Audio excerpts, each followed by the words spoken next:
Subedar Major on Lieutenant S. Sukumar, Veteran, Corps of Signals, Secretary, Ex-Servicemen Welfare Association, Arupukottai, Secretary General, Tamil Nadu Ex-Services League.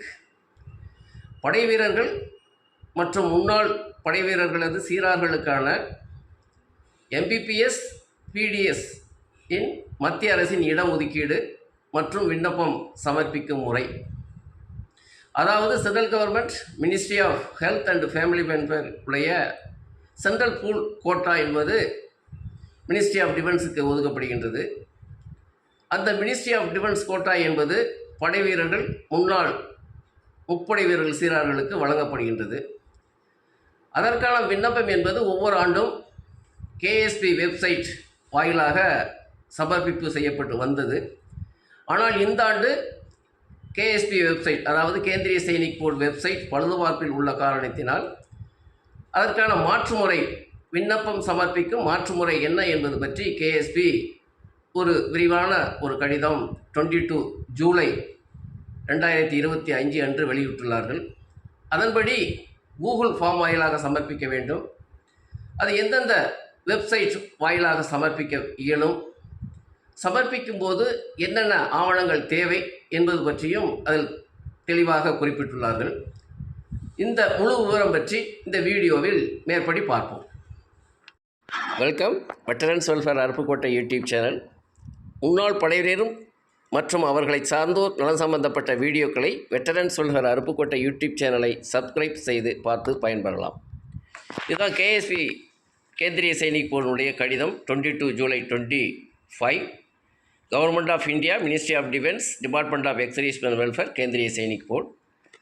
Subject என்னென்னா, circulation of Google application form for MBPS BDS seats under central pool quota.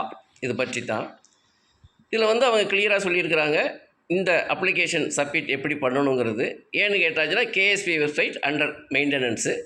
அதனால் department of X-servicemen welfare website DESW website, அந்த DSW.gov-in, அப்புறம் DGR website, director general of resettlement website DGR.India.gov-in, இது வாயிலாக தான் அவங்க submit பண்ண சொல்லியிருக்கிறாங்க.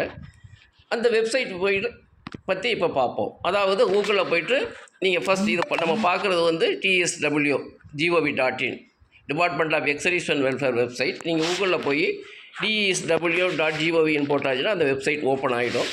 ஓப்பன் ஆன உடனே உங்களுக்கு டிஸ்பிளே ஆகும் இந்த மாதிரி, MBPS and PDS registration 2025, apply for MBPS and PDS 25. இதை கிளிக் பண்ணியாச்சுன்னா நெக்ஸ்ட்டு அந்த கம்ப்ளீட் டீட்டெயில்ஸ், அந்த அப்ளிகேஷன்ஸ் ஃபர்தர் டீட்டெயில்ஸ் வரும். அதே நேரத்தில் கீழேயும் அந்த மெசேஜ் ஸ்க்ரோலிங் ஆகிக்கிட்டே இருக்குது. இது மேலே இருக்கிறது உங்களுக்கு தெரியலன்னா கீழே இந்த apply for MBPS and PDS registration 2025 click பண்ணியாச்சுன்னா உங்களுக்கு நெக்ஸ்ட் அந்த அப்ளிகேஷன்ஸ் வரும். அதே மாதிரி தான் இது DGR India, director general of resettlement website. அதில் அவங்க என்ன பண்ணியிருக்காங்க, லெஃப்ட் சைடில் கொடுத்துருக்குறாங்க KSP MBPS அண்ட் PDS 2025. இதை கிளிக் பண்ணாலும் நீங்கள் ஃபர்தர் என்ன செய்யுங்கிறது அந்த தெரிய வரும். இதுதான் நீங்கள் அதை ஃபர்தராக கிளிக் பண்ணியாச்சுன்னா application submission starts from 23 July 2025 to 15 August 2025 வரை இருக்குது. இதில் லாஸ்ட்டில் நீங்கள் இதை ஃபர்தராக கம்ப்ளீட்டாக படிச்சிக்கலாம். படித்தா தான் உங்களுடைய அப்ளிகேஷன் ஃபார்ம் நல்ல முறையில் சப்மிட் பண்ண முடியும். அந்த முழு விவரம் தெரிய வரும். கீழே நெக்ஸ்ட்டு பார்த்தாச்சுன்னா அந்த கூகுள் ஃபார்ம் உங்களுக்கு முன்னாடி வந்துடும். ஃபஸ்ட் அந்த கூகுள் ஃபார்மில் என்னென்னு கேட்டாச்சுன்னா, ஜென்ரல் டீட்டெயில்ஸ் ஆஃப் அப்ளிகண்ட், அதாவது எந்த ஸ்டூடெண்ட்ஸ் நீங்கள் அப்ளை பண்ணுறீங்களோ அவங்களுடைய டீட்டெயில்ஸ் கேட்கும். Name, date of birth and mobile number, email address, photo, அந்த மாதிரி.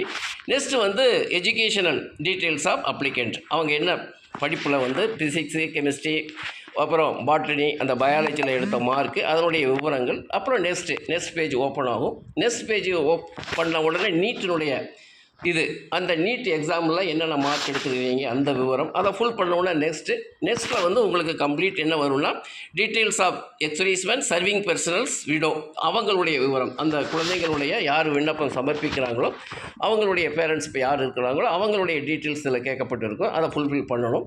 நெக்ஸ்ட் அந்த ப்ரியாரிட்டி, எந்த ப்ரியாரிட்டியில் வர்றாங்க அது உங்களுக்கு தெரியும் அவங்க பேரண்ட்ஸ்களுக்கு.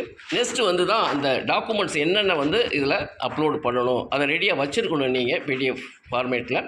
அதுதான் ஃபஸ்ட்டு டிஸ்சார்ஜ் புக்கு, அப்புறம் serving certificate for serving personnel, eligibility certificate, அதெல்லாமே இதில் டவுன்லோட் பண்ணலாம். Latest PPO for retired ASM only, gazetted notification, இந்த கேலண்டரி அவார்டு உள்ள கெஜெட்டிவ் நோட்டிஃபிகேஷன், அதுக்கான part order, medical and casualty disability certificate, டிசபிலிட்டியாக இருந்தால் 12th mark sheet, NEET 2025 mark sheet, இதெல்லாம் நீங்கள் போட்டு அப்லோட் பண்ணியாச்சுன்னா லாஸ்ட்டில் வந்து அதை சப்மிட் பண்ணலாம். சப்மிட் பண்ணியாச்சுன்னா உங்களுக்கு வந்து சப்மிட் ஆயிடுச்சு. அப்புறம் வந்து நீங்கள் மெரிட் லிஸ்ட்டில் வந்தாச்சுன்னா அதை ஃபர்தர் அவங்க லெட்டர் இஷ்யூ பண்ணுவாங்க. முதல்ல வந்து கேஎஸ்பி வெப்சைட்லேயே பார்த்துக்கலாம். இப்போ அதுக்கு என்ன விவரங்கள் தெரிவிக்கிறாங்கிறது அப்புறம் தான் தெரியும். இதுதான் அந்த கேஎஸ்பி. இப்போ கேஎஸ்பி வெப்சைட் மூலமாக கடந்த ஆண்டு வரை நம்ம வந்து இந்த எம்பிபிஎஸ் பிடிஎஸ் படைவீரர்கள், முன்னாள் படைவீரர்கள் கூடிய மத்திய அரசின் அந்த டிஃபென்ஸ் பூல் கோட்டா வந்து அப்ளை பண்ணிக்கிட்டு இருந்தோம். இந்த ஆண்டு வந்து